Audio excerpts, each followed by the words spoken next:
travel rap. Yeah, it's the Travel Rap Podcast. What's really good, people, and welcome to the Travel Rap Podcast, the place where the art of storytelling meets the world of travel. I am your host, Frank Nitt, and for today's destination, we're going to the beautiful city of Bangkok, Thailand. And first off, Bangkok, Thailand wasn't even my destination, but let me explain.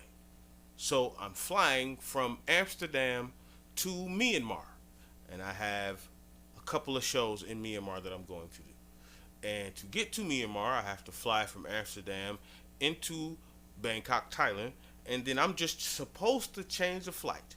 But because I'm flying basically into 3 different countries, when I get to Bangkok, Thailand, I'm supposed to, switch planes, have them stamp my passport to allow me into their country, and then I will go and get on the plane to go into Myanmar. So when I get there, now I've traveled and been through countries 100 million times. And, usually, except for when I went to China and Russia, you get a full page. But they do that before you travel to the country, right? So everywhere else, it's a rubber stamp inside of your passport. And if any of you dealt with passports, you understand what I'm talking about. So I got plenty of spaces, little cubes where they stamp the date when you get into a country. I got plenty of those in my passport, but it is full in the sense that I have a stamp on every page, but I have multiple spaces on multiple pages that they could use to stamp. So when I get to the lady at the gate to get my passport stamped so I can keep it moving, she says, "Well, let me see your passport," and they take it in the back. And when they come back, they tell me that, guess what? You need a full free page of stamps, like open spaces, because we're gonna laminate a whole page. And so at this point, I've never dealt with it right here at the border like this. So what they tell me is the only way I'm going to get into Myanmar is to go to the U.S. Embassy and get pages added to my passport, so they have a clear full page to stamp. Well, not stamp, laminate the whole page. At any rate, this is where the story begins, because while the passport thing is harrowing, whatever, but it was the trip to the passport, because it was not near the airport. It was in the city in Bangkok, and we were off on the fringes of Bangkok where the airport was. So, first off, I'm here by myself. I'm not even supposed to be here. So there's no one to help me with the language barrier or any of that. I'm not even supposed to be here. I'm supposed to just get on a plane, get off a plane, get on another plane, and be out of this place, right? So, okay. So the first thing I have to do is transfer money. So I transfer some money. So I'll have Thai money. And then, as I'm running, looking for...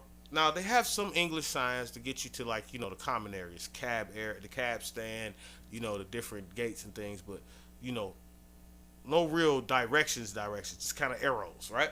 So, I'm following arrows, trying to find the cab stand.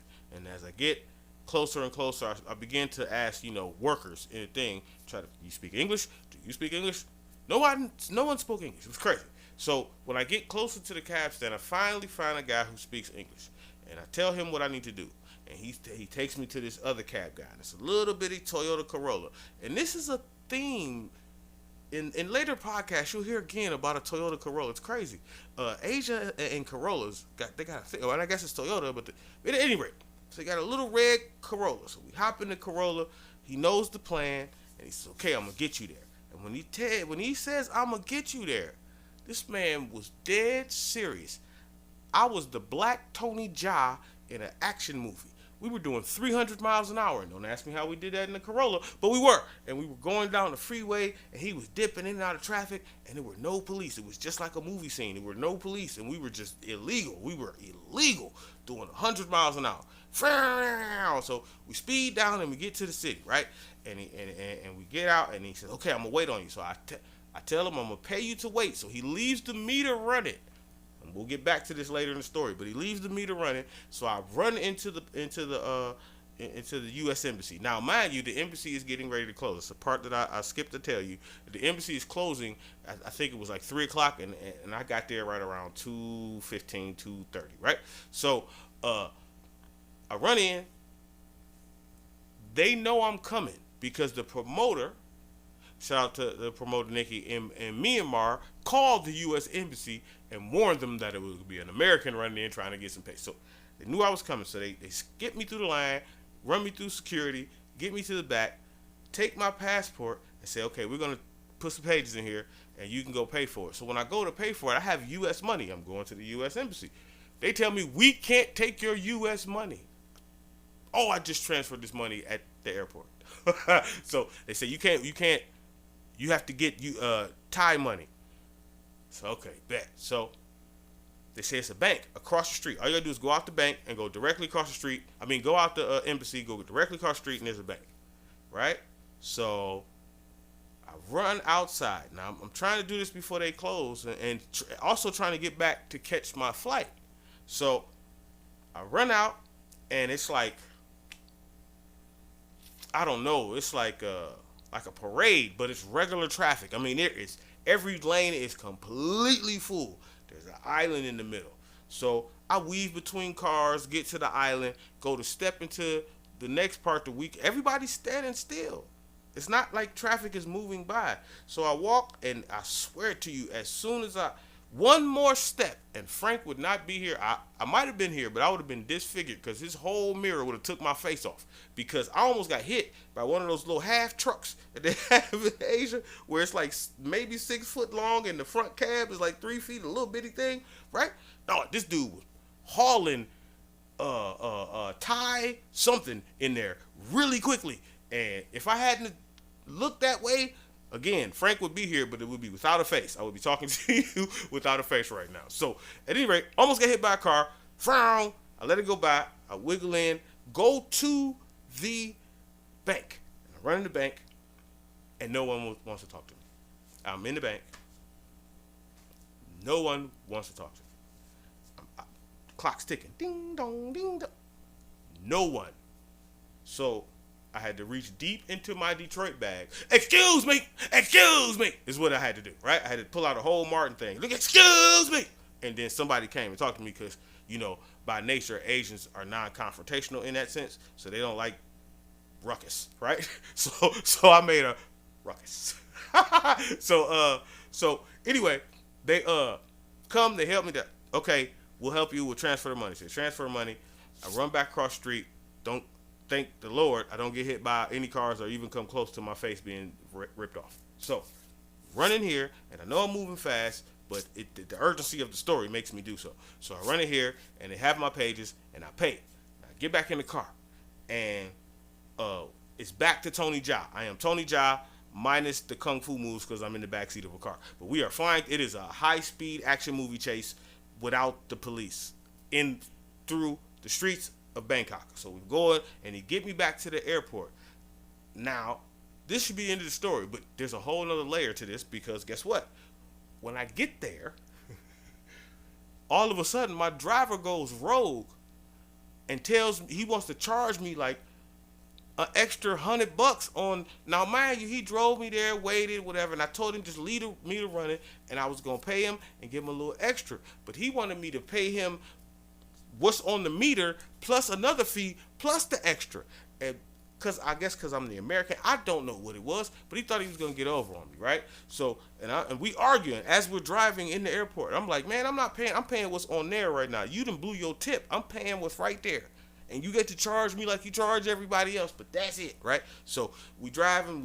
He said, well, I'm gonna go to the police. And I said, well, cool, go to the police. I'm not afraid of the police. I'm not a criminal. They can look and see what it is. We get there, he go, and he does the thing. He tries to talk to the officer in Thai, and as to alienate me because I don't speak Thai and I can't understand. But luckily the cop spoke English, and he said, well, hold on. And he asked me what was going on, and then I showed him the numbers and showed him what was going on, and he basically told the guy, he told him bye. He said, okay, bye. You go. Okay, you go get your flight. And he told him in Thai, basically, get your ass out of here. So we got out of there. Boom, I get to the airport. Get to the flight. Missed the flight. So, waited a couple more hours. Another flight came. Made my trip to Myanmar. It was challenging. But I was an action hero.